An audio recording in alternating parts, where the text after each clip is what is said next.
Hi guys, welcome back. It's Robert Bonnick, or RIB, inspirational speaker, inspirational coach, and author of published books, Soul Survivor, published by New Holland.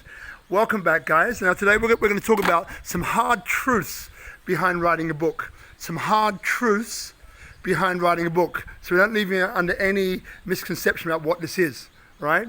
And again, I would love you to share this, guys. It's really powerful content.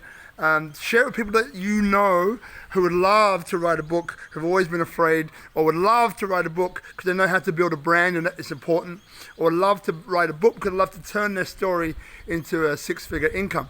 Okay, so now today, so it's some hard truths. So writing a book takes work, guys, okay?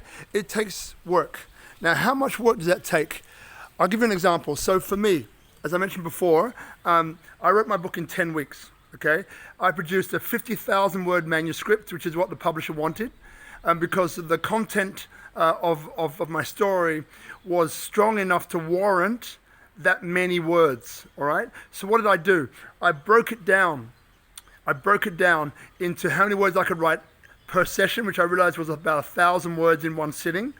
And I realized that 1,000 words, 50,000 words, 50 sittings, right, or 50 hours, right? So I broke that down into weeks, which I knew I could do 1 hour a day for 5 days a week. So therefore it took me 10 weeks. That's what I did, right?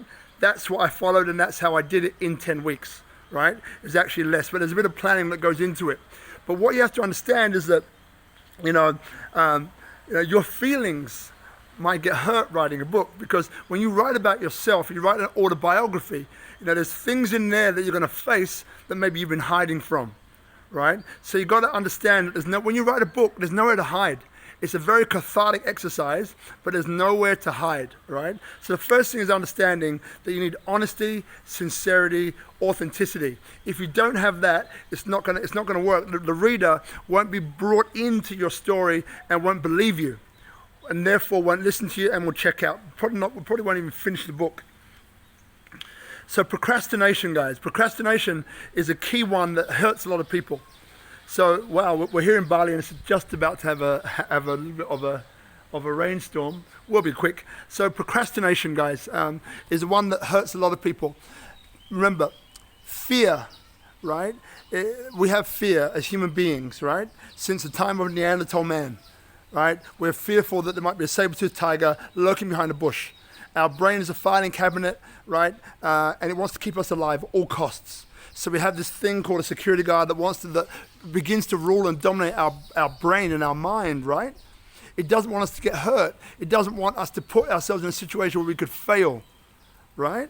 So what it does is that then that's the little voice, that self-talk that you've got going on, maybe right now, saying why you shouldn't do something.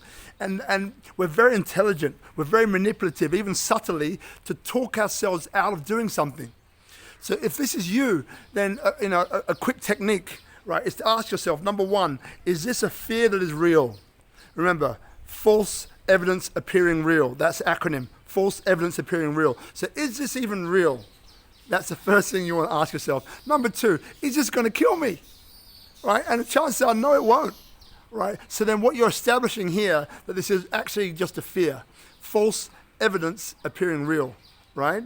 So therefore, then you can get into the third step, which is taking action. The bigger the action, the better, right? Tony Robbins even, but take action, guys, right? Action creates results.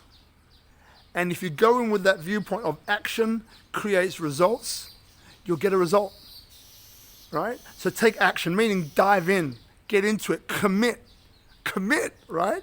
Commit and get it done. Commit to winning, commit to finishing the journey. How you do one thing is how you do everything.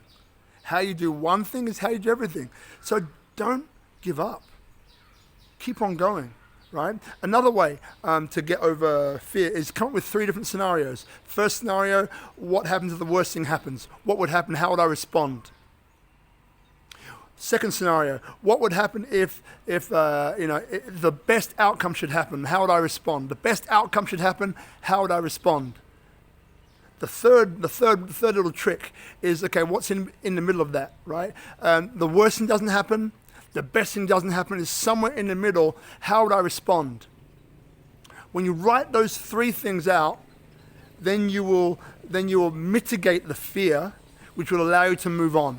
For me personally, I love taking action, but we're different people, right? So maybe that second technique would work better for you, all right?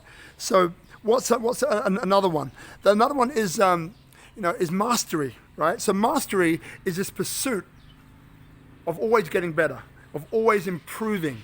Now, when you come to writing a book, there's going to be times where you want to keep on doing stuff. You want to keep on adding to it. You want to, keep on making stuff look great. Your ego comes up. Ego is another one, by the way, right? So all the stuff is coming up for you. But with mastery, this understand that I will always get better, right? I'll always improve, even if it's incremental. There's a great game called Snakes and Ladders. Would have played it back in the UK. Maybe you played it, maybe you know it. And it's this game where it's like a checkered board, like a chessboard, but a lot more squares. And you're trying to get to the top right-hand corner. You've got a piece, you've got some dice. You throw the dice, and it allows you to get up and eventually get to the end, right? Now, but stopping your path or helping your path is a snake or a ladder. A ladder will take you up. A snake will take you down. So when you throw the dice, you throw a 6 and you count 6 places, 1, 2, 3, 4, 5, 6, and you end up on the ladder. Woo! You're going up. If you're already up there somewhere and you count 6 or you throw a 5 and let's say you count 5, 1, 2, 3, 4, 5, it ends on a snake, then you're going to go down, right? So the name of the game is to finish. So writing a book is a bit like that. It's a bit like snakes and ladders. Some days you'll have great days. Some days maybe you won't. There are techniques which I'm going to show you later. Every day is a winning day, right? But not knowing this technique, you're going to have hits and misses. Hits and misses. But it's like snakes and ladders. You've just got to complete. You've just got to finish. All right? Now, trust that's been of value. Remember, we've got a Facebook group. I'll leave the link in the description. Facebook group for you to join. Join the group. It's free. You're going to get all sorts of resources, help, support in how to do this, right? How to write your book, how to deliver your story, how to do it in a way that's easier for you, less time wasting involved. You get really specific, really focused, and you can knock this over very quickly, right? But there's lots of tools and helps that will come your way by joining that Facebook group. So I encourage you to join the link. Share it with other people, please. It's free to join, okay? The information, the content in there will be great, all right?